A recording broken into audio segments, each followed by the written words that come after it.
Hey everyone, this is Matthew Willett with the Laketown Podcast. And this is Rick Seagraves. We have Jim Schimmelfinning from the Annandale fishing team. Jim, how are you doing today? I'm doing well. Thanks for having me. Just kind of wondering, I'm very familiar with the fishing team. I believe Matthew is as well. I sponsored every year with one of my coworkers, Patrick, and have done as much as we can possible to help out with this program. I think it's a very cool program, has a ton of interest. It kind of came out of nowhere and has nothing short of exploded onto the scene. When did you get involved in it? What is your role? And just tell us a little bit more about it. Certainly. So Annandale Fishing Team started in 2018, was our first year, and it, I think it pretty much kind of came out of a group of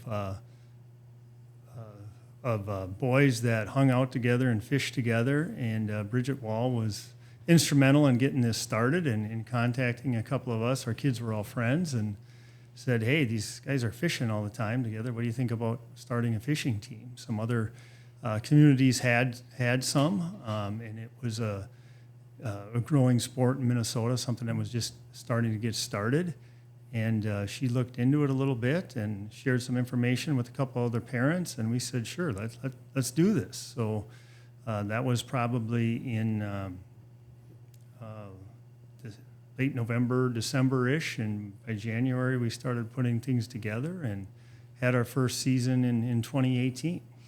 And from what I've seen, the amount of support, not just from community members, business owners, and fishermen and women themselves, but also from big names like Rapala and Lund and big companies that are so heavily in support of this that, it's just gotten pretty crazy with the amount of kids that are out there. The boat captains, which are an instrumental piece of it too. You have volunteer boat captains that are volunteering not just their time, but their equipment too and their knowledge. So it's cool to see so much coming from such a small area. Certainly, and the sponsorship is the key to the success of it and what's really, I think, gotten it to explode across the state. So Lund being one of the premier sponsorships of it, not only to the Annandale fishing team, but the other fishing teams. Since we've been involved in 2018, Lund donates $50 per jersey for each angler we have. The jerseys, as you've seen, are fully logoed, the same jerseys that the professionals are going to have with sponsors all over them. They run about $80 a piece. So for Lund to cover over half of that cost, and then our organization covers the other cost, our students, our anglers get a heck of a value for their entry fee. Mm-hmm. And then our other local sponsors kicking in a fabulous amount of support to purchase prizes for our anglers and also supply other equipment items that they may be donating along the way has been hugely beneficial and led to the growth. Mm-hmm. Mm-hmm. So tell me about how it works. Now, you mentioned the boat captains, because I think there's a lot of people who don't fully get how it works, because there's multiple boats, multiple groups, different boat captains. Yeah, definitely. So in depth a little bit. So after our second year, we had a lot of interest and we needed to expand. So we expanded into 2 league nights. We have a Wednesday night league, which is our 9th through 12th grade students. And then we have a Sunday night league, which is our 7th through, actually going into 7th grade or finishing 6th grade up through 8th grade students that fish Sunday night. So by having 2 different league nights, we were able to over double the size of it. So right now we have about 21 anglers on Wednesday night and 29 on Sunday nights. Okay. So on a league night, which is our Sundays and Wednesdays, students are partnered up with a partner of their choosing. If they don't have a partner, we'll pair them with someone. And they fish together. And there's points assigned to bass and northern pike are the 2 species that we score. So a bass will score, they have to be 12 inches. So a 12-inch bass scores 13 points. 14 would be 14 points and so on. And our pike are 10 points each. So at the end of that night, the captains are measuring those fish and scoring those fish. So at the end of the night, we'll have a first, second, third place winner for that league night, and they receive prizes at the landing. We also give away a big bass prize every league night as well.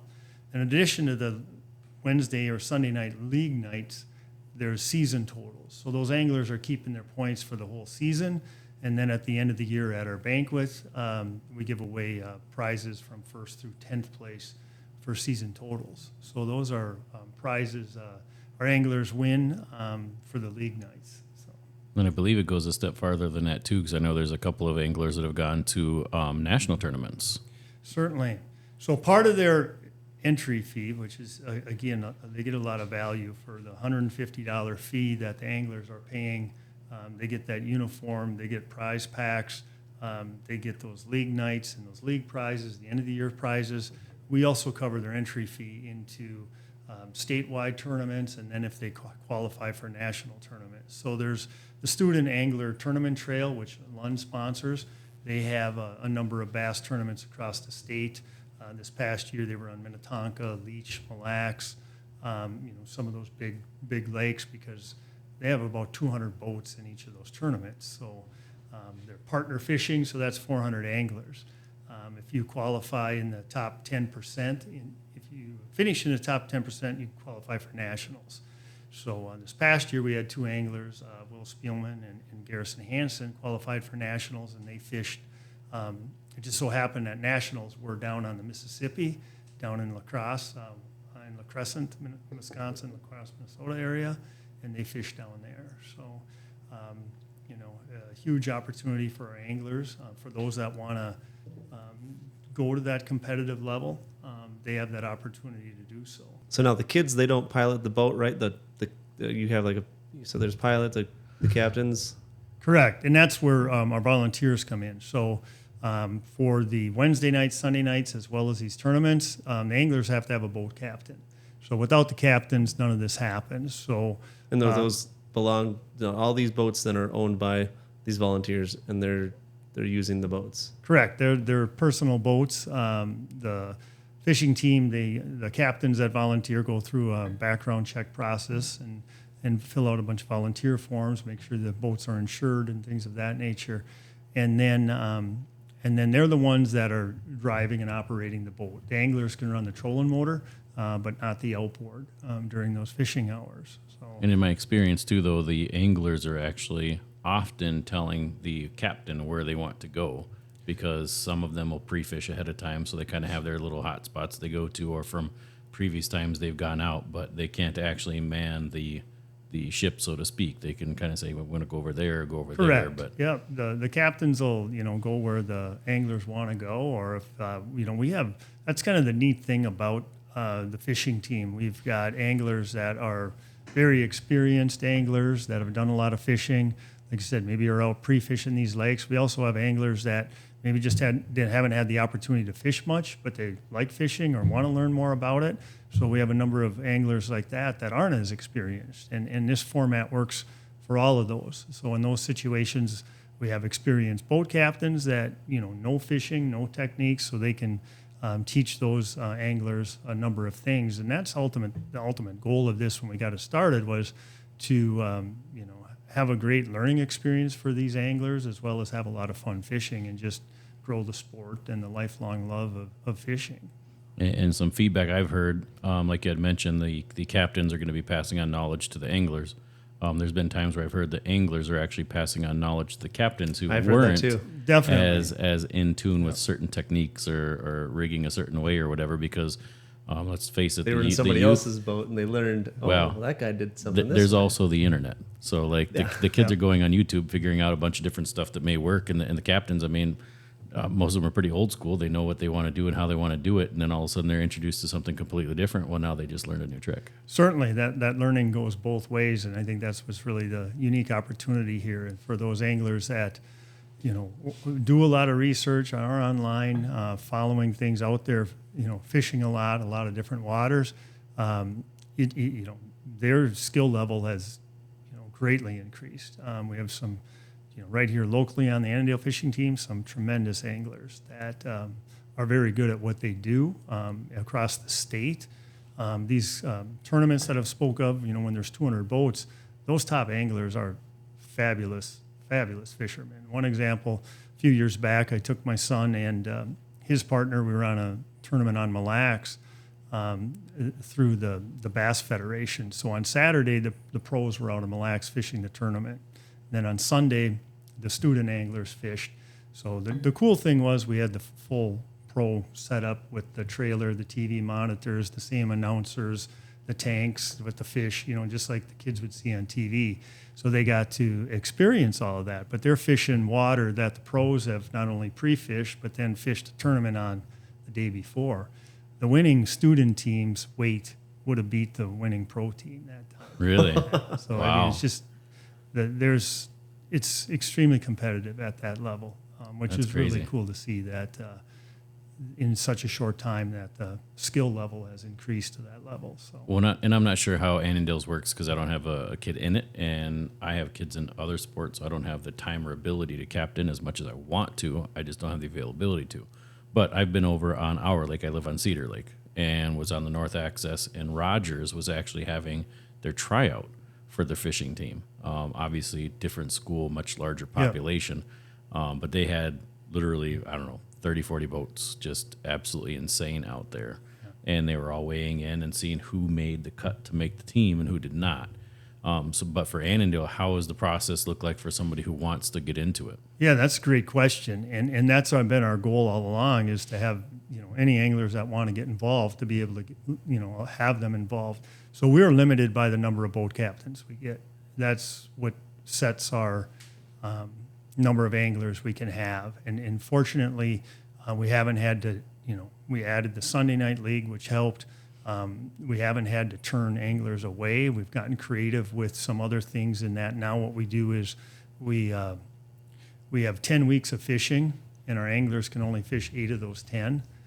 So they have to take 2 off. So they get 2 bye weeks, just like in other sports. So they get 2 bye weeks, which works well for families and vacations, but it also allows us to get more anglers in and not have to have as many captains. Yep. So because we have probably about 2/3 of our captains are parents that have children in it, and another third are not. And that's, those are the captains that make this whole thing fly. Without them, we wouldn't have many spots. But they're just people that love fishing and love having the opportunity to have these kids get out there and fish. And, so we can't thank those folks enough for being willing to bring their boat out every week and have a couple kids jump in it and go fish. So, Yeah. And to those who aren't familiar with the cost of a fishing boat, they're not free.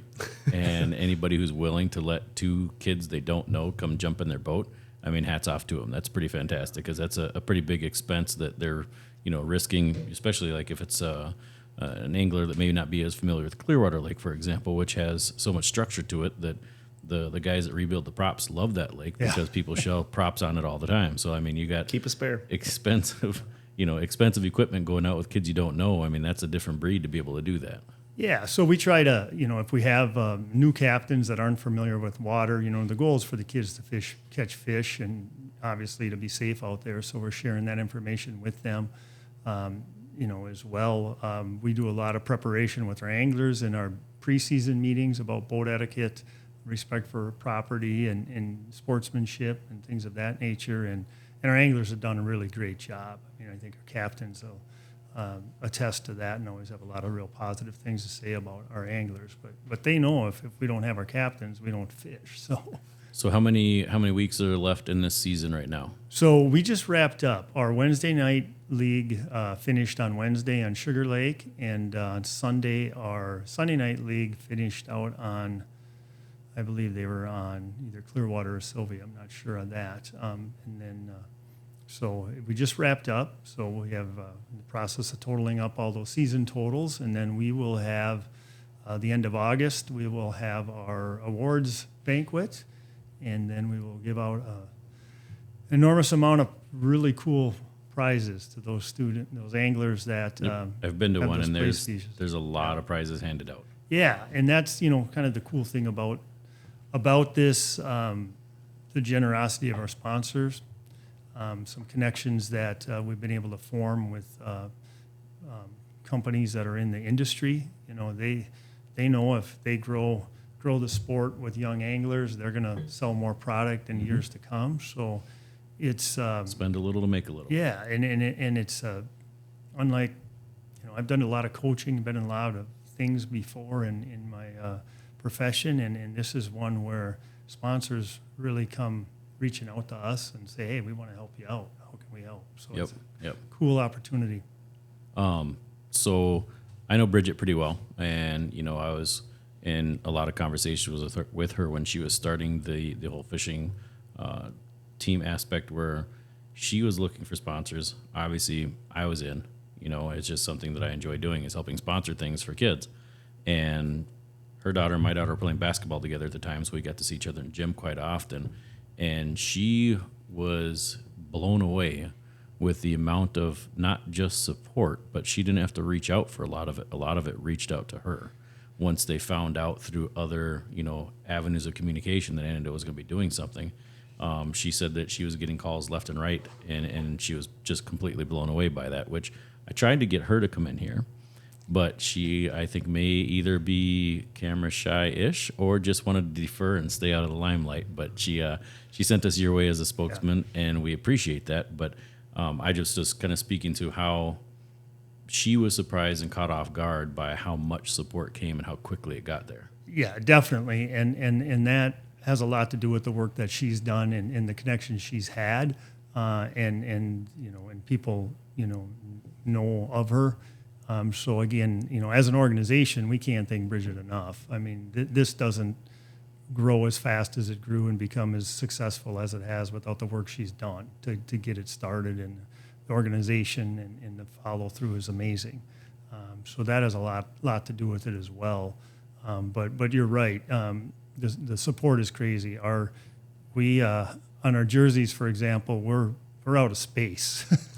We don't have any more sleeves or backs or fronts, and ads are getting smaller and smaller. Or they get smaller and smaller, which is a great problem to have. Yes, it is. And it's something to be proud of. When we're at these tournaments, you see other teams and they have sponsorship, but maybe they have 6-8 sponsors on there, and I honestly I don't know what the list in front of me. I know we're up in the over 20. I was going to say, you got to be getting 20, close to 25. 30, because Yeah, I have, 30, so. as a sponsor, we get either a shirt or a jersey or something of the nature. Certainly. And I think the one was a few years ago, I counted, and there's like 24. And I know there's been some added since, so it's got to be coming close to 30.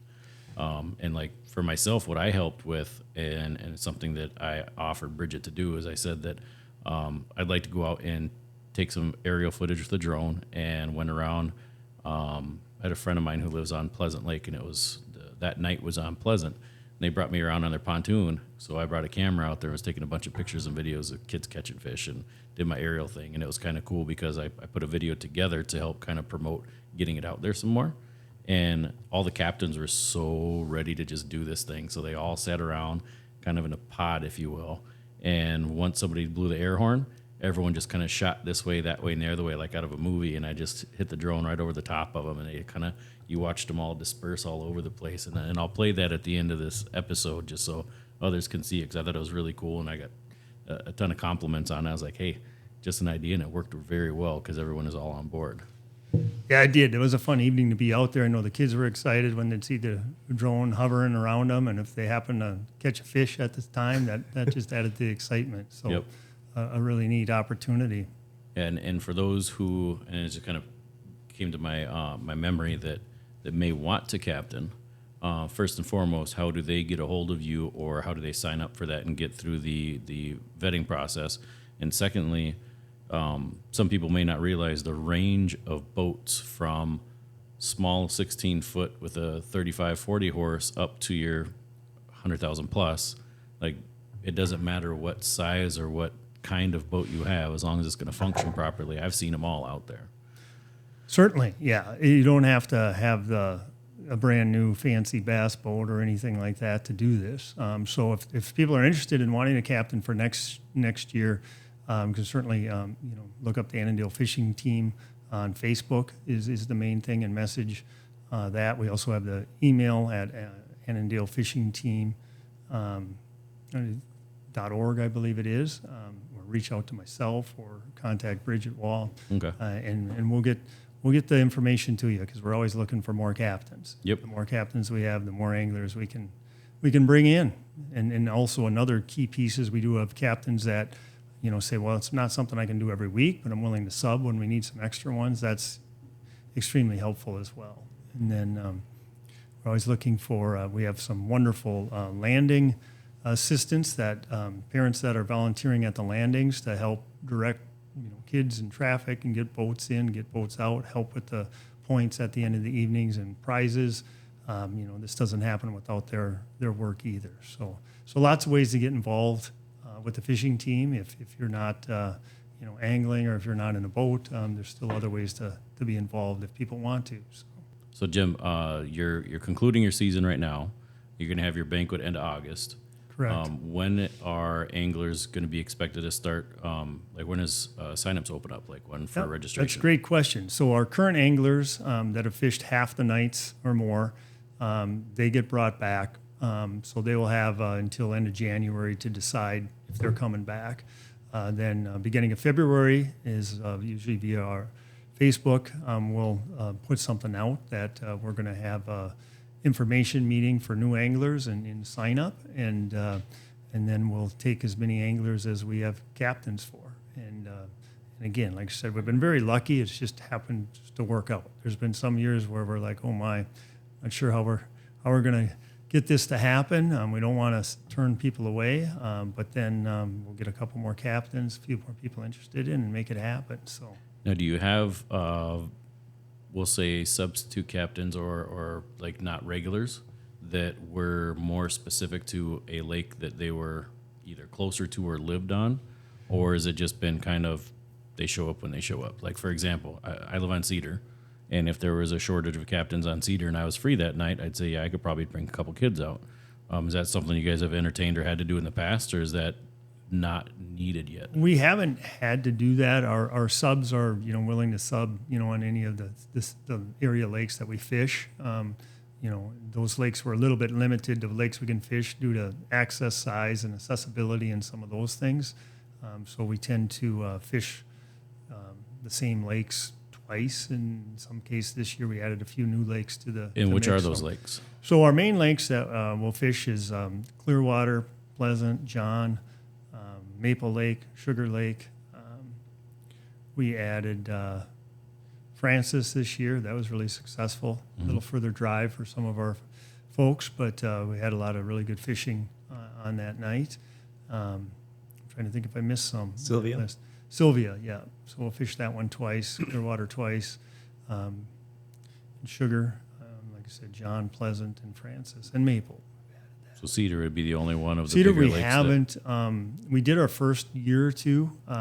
Again, we're limited by some access space there. Now we'd have to divide up, use the park and the Highway 6 one. That makes sense. So that's one we're always considering if we want to try again. But looking to always change that up a little bit because it makes it more interesting for our anglers too to be in some different water. Yeah. But at the same time, needing a certain amount of space to get all those boats in and out in a timely manner. I know the County Road 6 access doesn't exactly have room for a whole lot of boats. I think they fit about 5 or 6 over there is about it. And I would assume with, you got what, a dozen to 15 boats going out? Usually around 12, yeah. Okay. I don't have any more questions. Nope. I think we've gone over everything pretty well. I think everybody that is involved in it and has been following along appreciates your work, Bridget's work, and of course all of the sponsors. Because like you said, can't do it without them. Whether it's small, big, or medium, they all count. And then of course all the volunteers, parents, captains, and everybody else involved with it. It's a pretty big tribe to make that thing go together and function and be smooth. So for that, we thank you, and I'm sure everybody else thanks you. And, of course, for your time, we thank you. Well, thank you, and I appreciate the support and the recognition and wanting to learn more about the Annandale fishing team. So Well, I think thank it's and just having these new sports. And we didn't have a fishing team when I was growing up. There's no such We thing didn't when I have was in trap school. shooting. All these new sports that kids have, and the fact that there's the individuals willing to volunteer their time, and it's pretty awesome that you guys make this happen. That is a huge opportunity for our kids. I look back at the way I learned how to shoot, the way I learned how to fish. I had a relative, a grandparent, a little bit here, a little bit there, but other than that, you just kind of have to learn it yourself. Well, now having these kids, and that's why they've improved so fast. They haven't had to sit and Figure it out over the course of 20 some years. And in the course of a year or two, they've been exposed to all this knowledge and had the opportunity to then go out and fish on a weekly basis and have fun and have a lot of fun doing it. So their skill level is just improved exponential.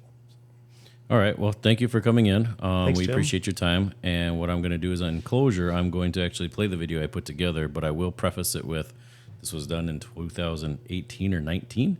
There's probably some sponsors that aren't on here because they weren't sponsoring quite yet, myself included. I don't even think we have our updated logo on there, but the video itself just kind of shows the chaos that starts and all the fish that are caught along the way. Because I know there's several pictures of kids with fish in hand that they just caught, so it's really fun to see. But I'll play that out, and hopefully everybody enjoys it. And I'll also say that if you or anybody else want to be on our podcast or know somebody who would be a good candidate to be on our podcast, reach out, whether it be on Facebook or send an email at laketownpodcast@gmail.com. Other than that, thank you, sir. Thanks, Jim. Thank you. You have a good rest of your day. You as well.